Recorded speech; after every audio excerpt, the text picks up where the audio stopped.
about set up? They'll be in here in just a minute. Yeah. All right.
So good afternoon. I'm Cynthia Atkins, and I'm the Division Director of Investigations for the Georgia Bureau of Investigation. I appreciate everyone coming here today.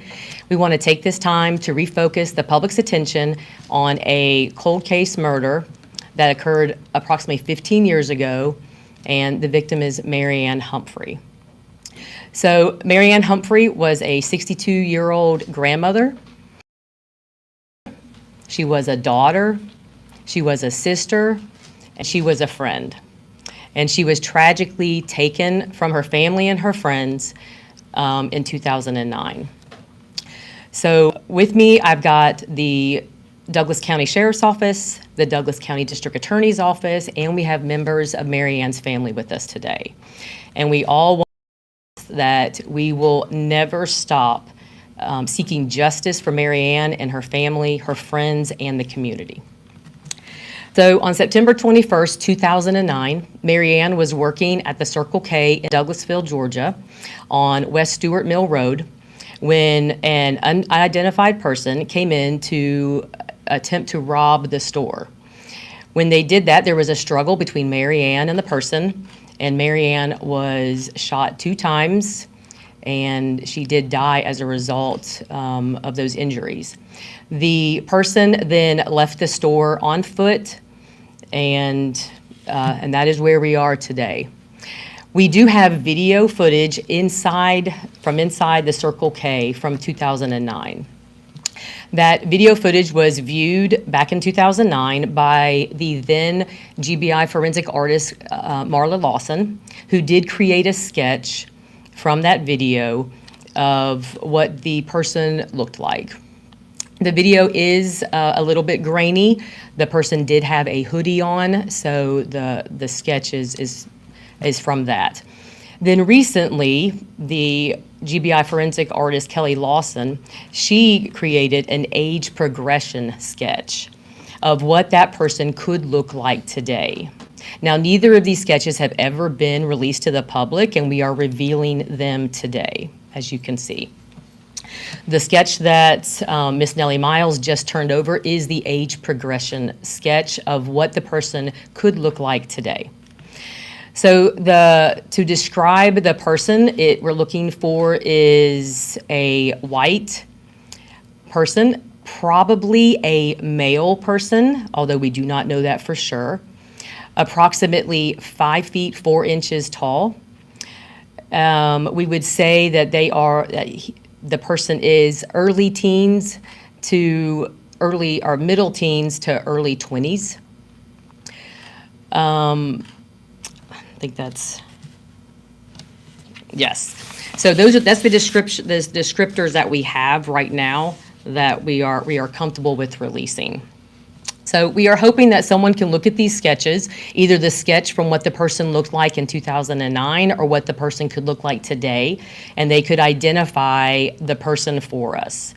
The family, the community, law enforcement, we have all waited far too long to be able to bring closure and peace to Maryanne and her loved ones. So if anyone has information, it could be something that was even already brought to law enforcement's attention back in 2009. Sometimes when we work these investigations, especially cold cases, when we speak to someone who finally gives us that tiny piece of information that allows us to finally solve one of these cases, sometimes they will say, well, no one ever came to me to ask for the information, or I called, but no one ever followed up with me. And so I'm asking the public that if that is you, to please use this news conference, use me, my voice, as the person who is coming to you and asking you to please come forward. Even if you've brought the information forward previously and you feel like it wasn't followed up on, or you still feel strongly that you need to be heard, please reach out to us. We want to hear from you. So if you have any information, you can reach out to the GBI. You can reach out to the Douglas County Sheriff's Office. You can also submit information anonymously. You can do that through the GBI tip line, and I can give that number. It is 1-800-597-TIPS, which is 8477. You can also submit tips online through the GBI website, through the tip submission form. And you can also use the See Something, Send Something mobile app. There is a $25,000 reward for any information that leads to the arrest and conviction of the person who was responsible for the death of Maryanne Humphrey. So please call if you have any information. You could be the person who is finally responsible for solving this case and bringing justice to Maryanne, her family, and the community. So at this time, I'd like to introduce Captain Mooney with the Douglas County Sheriff's Office to speak with you. Good afternoon. My name is John Mooney. I'm a captain with the Sheriff's Office in Douglas County. On behalf of Sheriff Tim Pounds and the Douglas County Sheriff's Office, I want to express our continued support for Ms. Humphrey family and providing whatever resources we can to make sure that we can get closure for the family and find justice for Ms. Humphrey. One of the things we've decided to do different today is during the original case, there were shoes in the video of the offender that were kind of distinguished in the video. And our investigators who originally worked the case were able to reach out to Reebok and have a pair of shoes that were similar in nature to those that are seen on the video recreated and given to us. This is the first time we've released these shoes.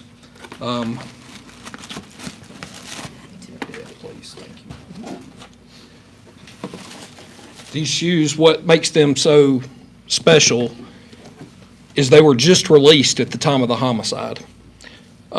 They were made by Reebok, and the name on them at the time is Crazy Talking. From what I understand, you can use a Sharp or a Scripto marker, an X-Acto marker to write on these and write different things and erase it and come back and make some kind of new statement on the shoes daily, if you wish. But based off the video evidence we have from the incident, it appears in the video that these are the shoes that were used. Put a lot of factors together on that at the time of the crime, the time that these shoes came out, and everything just fit on that. But we decided, after speaking with the investigators that have been working on this case, that today would be a good time to release a little bit more information and put these out there. So these shoes are kind of special in that regard, that not a lot of people had them at the time. There was only so many that were put out in stores. And it's our understanding that Champs Sporting Goods at the time was one of the main distributors of those shoes in the Metro Atlanta area. So we have those here for y'all to take a look at, and we'll try to answer any questions on that I can. So you're thinking that if someone could identify those shoes, they may remember, oh yeah, I know this guy who was wearing shoes back then that looked just like that. We're gonna take some questions. Oh, okay, at I'm the sorry. end. Yeah, we're gonna finish. Okay, because- perfect. Thank you. At this time, introduce the District Attorney of Douglas County, Ms. Dahlia Racine. Good afternoon. Thank you all for being here. First of all, we are grateful to Maryanne's family, Kaylin, her granddaughter, and Karen, her daughter, for ceaselessly seeking justice for the murder of Maryanne. Secondly, we want to thank the Douglas County Sheriff's Office and the Georgia Bureau of Investigation for their relentless efforts to continue this investigation and leave no stone unturned to find Maryanne's killer. We want to ask the community to think about anything they can remember from the evening of September 21st, 2009, at and around the Circle K at the intersection of Highway 5 and West Stewart Mill Road, as previously stated, occurring in Douglas County. Many of us living there will remember that this was a night of epic flooding. Many roadways were washed out. There was a lot of different dynamics happening in the community during that time frame. And so anything that can possibly trigger your memory about that would be greatly appreciated to tell us. Well, we know that many folks were home because of the weather, but we also know that there were individuals who were out. And we know that there are individuals who observed something that night, and we are asking you, even if you have stated it already, let law enforcement know. Even the smallest, most minor detail can solve this case. It really only takes one set of eyes to make a difference.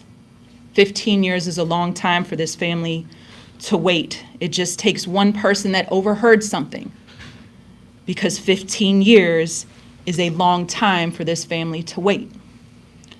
Talk about it with your neighbors, your family, your friends, friends of friends, and everyone can do something. And even if that is just taking a look at the sketches that have been released today, understanding there are two different renderings of what this individual could possibly look like, but look at them.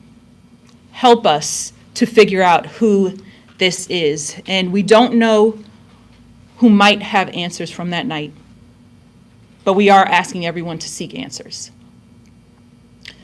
We need your help to bring closure to this family. Let their loved ones finally have the justice that they've been seeking all this time. Because we know that somebody out there knows exactly what happened that night to Maryanne. And once the investigation leads to the apprehension of that individual, with a case that we can prove that they committed this crime, we will proceed with charging them for this murder and letting this family finally have their day in court. And without further ado, I would like to introduce Kaylin Kaiser, who is Maryanne's granddaughter.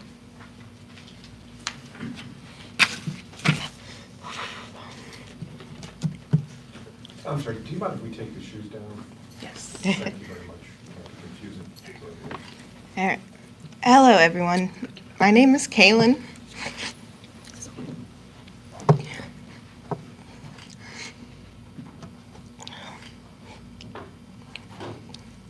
Sorry.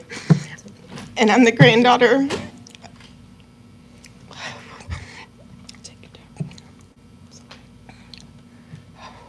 of the victim whose life was tragically taken back on September 21st of 2009, which in 4 days will make 15 years. The name of that woman goes by Maryanne, but I know her as Nana. For 15 years, I've always wondered why. As years passed and the case grew colder and colder, why did this happen to my grandmother? What motivated the person to make that decision to take the life of someone so pure-hearted? I've come to the understanding within myself that I may never know those answers or the questions, and even if that person is brought to justice. Although that may be an understanding with the new procedures and evidence that has been released, we are in higher hopes that we may release the grip of the closure we've been desperately wanting since this tragic accident we replay in our minds more than we wanted to. From the bottom up, I want to send my greatest appreciation for the Douglasville Sheriff's Office, the District Attorney, and the GBI for taking steps in helping to try to close this horrific chapter of our lives. Your tireless work and dedication does not go unnoticed, and we are hoping that with this new evidence that has been released, that we will finally have the closure we've been wanting for 15 years. Thank you.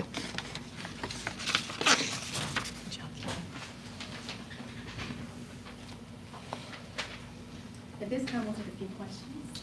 Do we, I'm sorry, and I don't know if I covered the story originally, but you mentioned that there is some surveillance camera video. Nellie, was that released, general public, the video in the store? A still photo of the Can you video release the video as well? Is was, that possible, or? I don't see why not at this point. Yeah, I mean, if whoever has that in the file, if they could send that out to us, that would be helpful. Yeah, we can work on that. Even if it is kind of murky.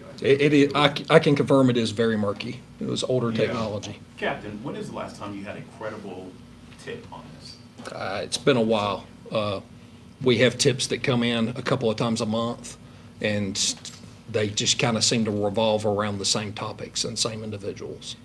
Anything, so when you say, so we're talking about the same thing repeated, right? Yes. Okay, so what's that key that you think can really break this case? Because it seems like it's the same information, which generally means there's something to it, generally speaking. Well, somebody knows something. We need somebody with intimate knowledge to come forth and tell us what they know, what they've heard, firsthand accounts, things of that nature. It would help bring closure for this family, and they deserve closure. In my 30 years of doing this job, this is the only family I have ever had for consistently 15 years.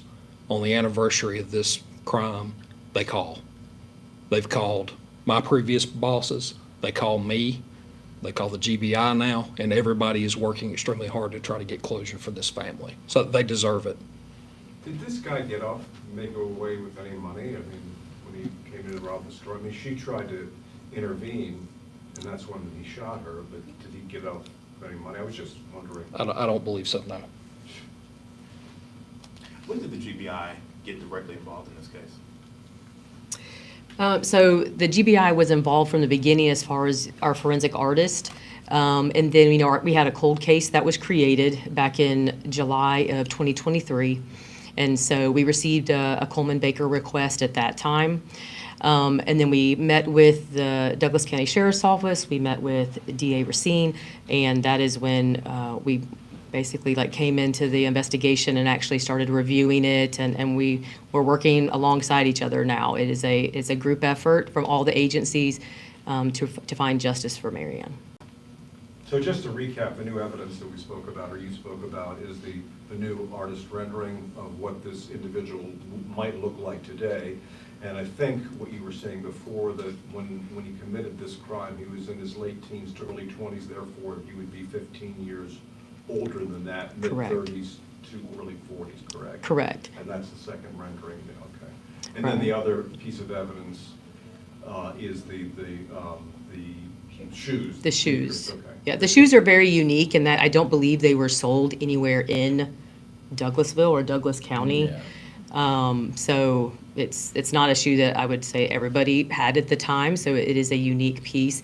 Obviously, they described the shoes in previous news accounts, but we've never actually shown a picture of the shoes or the new fabricated shoes. So we wanted to release those also. Any other questions? Thank you. Thank you so very much. I appreciate it.